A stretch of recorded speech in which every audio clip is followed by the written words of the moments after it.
Hello and good evening. This is Doc Severson for the ReadySetCrypto OMNIA newsletter market update for Wednesday, the 22nd of April. We have two things going on right now that are in somewhat opposition to each other.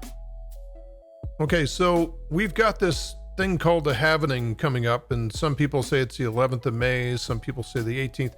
I don't know when it is, but it's not long from now, right? Can we agree on that? And what I'm seeing on the chart technically is I'm seeing range expansion moving to range contraction. This is about as coiled up as you're going to see a chart. Look at the amount of energy that we have. Massive. This thing is going to come breaking out of here. And this weekend I talked about using a straddle. We're about 2 days into that. Still no movement. Okay, this thing is going to come busting a move at some point here pretty soon. However, I don't expect to see it, this is not going to go flying up to 10,000. It's not going to be one of those types of moves where all of a sudden we just, we're stand back and admire it. Like, wow, can you believe it moved that far? No, maybe this is going to be good for 500 points, something like that. Maybe even more than that, maybe 1,000 points, but I just don't see it going above and beyond or, down to this level. Now, keep in mind, just because this all looks very linear, this looks really good, right? This is a kind of a pennant pattern setting up the top of a big move here. I have seen this so many times where everybody is like leaning in one direction. Everybody's leaning to the upside.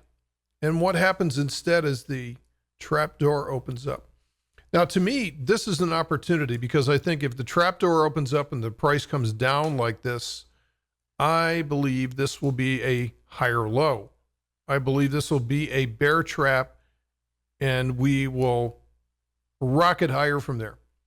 I've seen this so many times, right? So the linear way to think about this is that it should break to the upside, but maybe because everybody's leaning in that direction, it may go to the opposite side, print a higher low, and then the real move starts.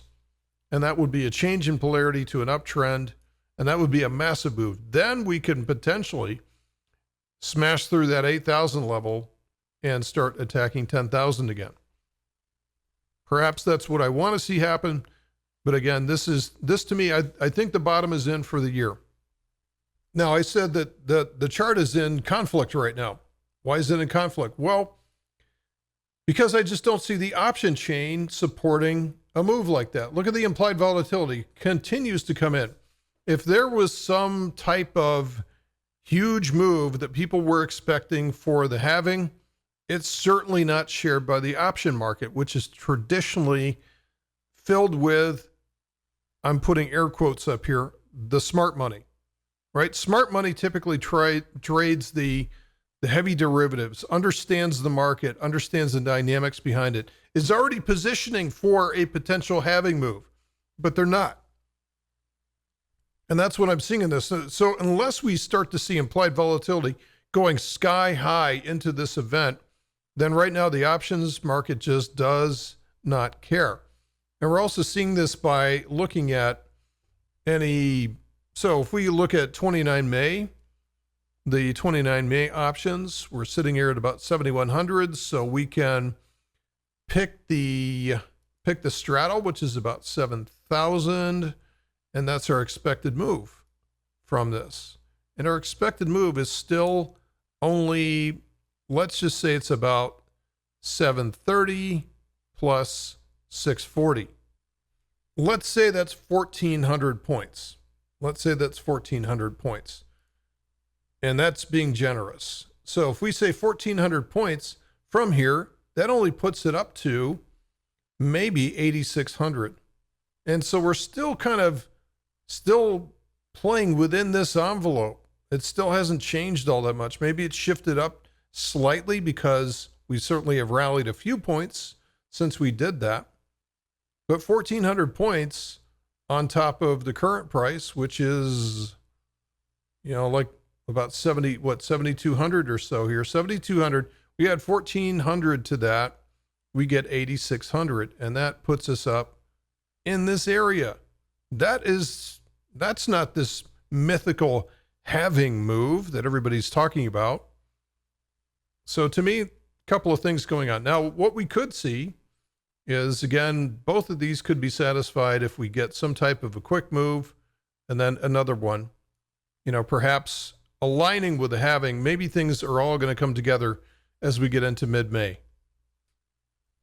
But anyway, this shows really the two sides to trading. One is statistical, which is looking at the option numbers and just forming a basis of movement based on the statistics and what is actually showing as the market implying the forward move from here, versus technical analysis, which is, of course, based on past movement. But it's more of a signature than anything else. This to me is a signature that we're looking at volatility, short term, very quick short term. Which way is that going to go? I don't know. Box in the price. Box in the price movement. If it breaks that box to the upside, then we're heading higher. If it sets up with a lower high and breaks the lower box, then we're heading lower, at least in the meantime. That is it for today's report. Thanks for listening. We'll see you tomorrow, folks.